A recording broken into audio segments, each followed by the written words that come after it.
Hello everyone. Today we shall learn something about redox titration. First, we shall learn about what is redox titration. It's a laboratory method of determining the concentration of a given analyte by causing a redox reaction between the titrant and the analyte.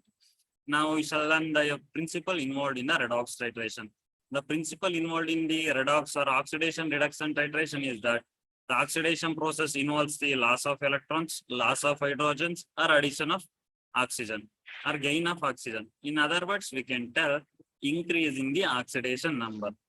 Whereas the reduction process in turn involves the gain of electrons, gain of hydrogens, or loss of oxygen. In other words, we can tell decrease in the oxidation number. For example, 2I minus, which is iodide. With the loss of 2 electrons, it gives I2. I2 is a oxidized product. It means iodine is an oxidized product. If I2 reacts with the 2 electrons, it gives 2I minus iodide. Iodide is a reduced product. Here, reduced product iodide acts as an oxidizing agent to form I2, and I2 acts as a reducing agent to form iodide 2I minus. Now, we shall learn something about reactions involving in the redox titration or oxidation reduction titration. First, here I2 reacts with 2Cl minus, giving rise to 2I minus plus Cl2.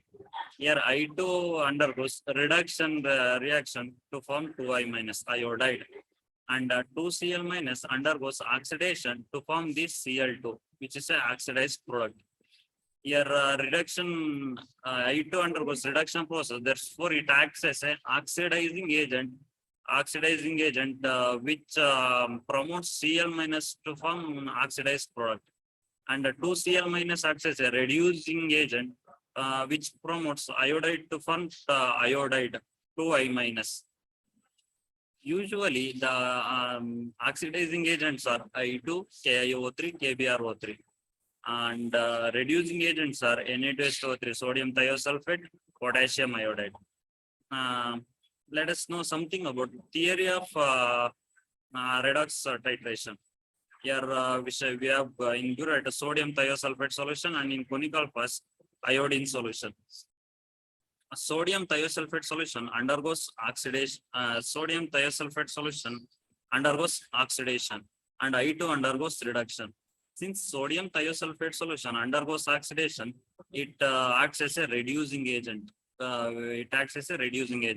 And iodine undergoes reduction reaction, hence it acts as an oxidizing agent.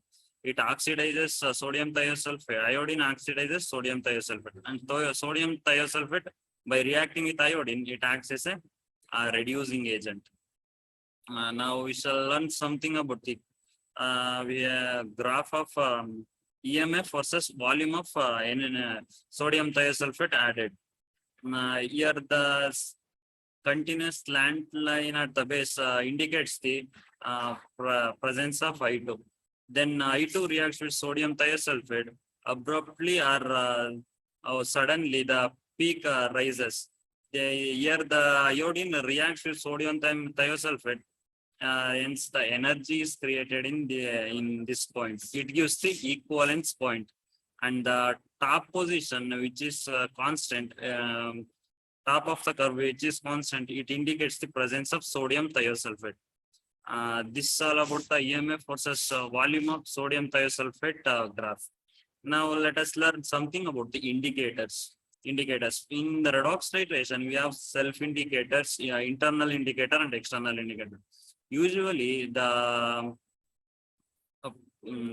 daily using in the self indicators are iodine and KMnO4, potassium permanganate. Here self indicator acts as a these acts as self indicators because they are the colored substance. No indicator is required for the endpoint detection. They itself acts as they itself give the color to the endpoint.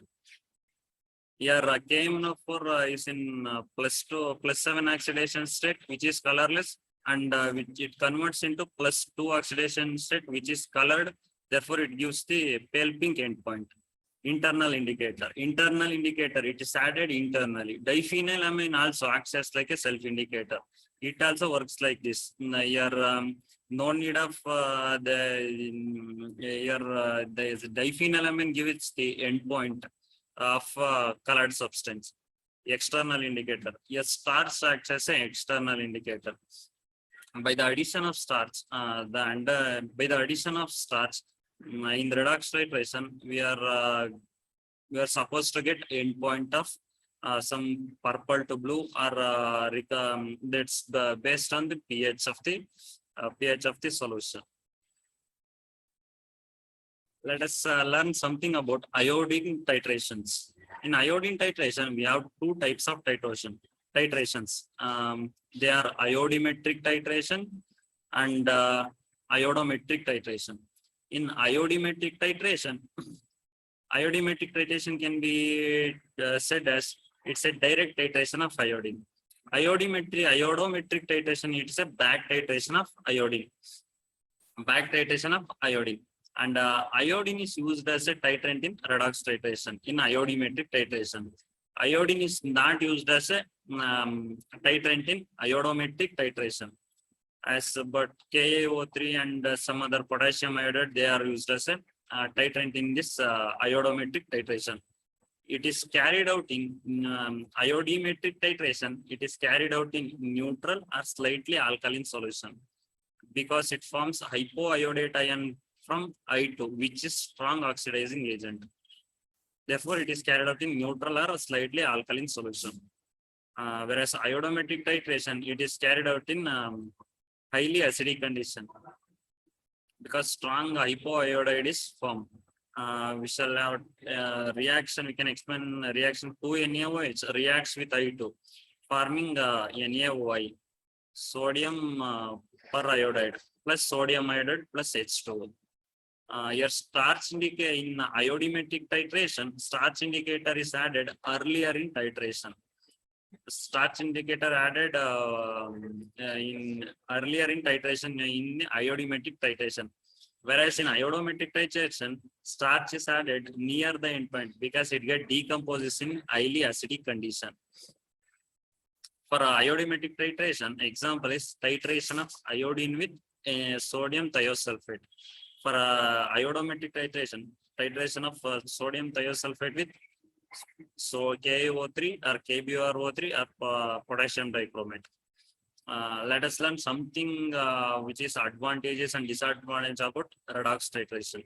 Advantages of redox titration are, it is generally cheap. As when we talk about the cost, it is generally cheap.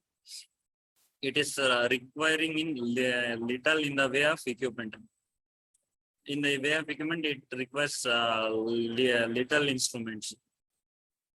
It does not require a high level of skill. Even when a man who knows chemistry involved in this can also operate with this. It can often be done rapidly. The experiment can be done rapidly. For every titration reaction or anything, if there is advantage, then there is also a disadvantages, which brings about the new methodologies for the betterment of the process.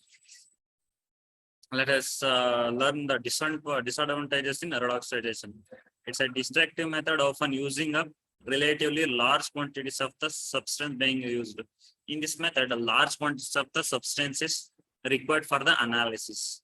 And then it requires reactions to occur in a liquid phase. It requires the reactions should be occurring in liquid phase. Often chemistry of interest in this case will make inappropriate in liquid phases. It can produce significant amounts of chemical waste, which has to be disposed of. In redox titration, it produces significant amount of chemical waste. It should be disposed of to the environment, which causes the environmental hazards. Thank you.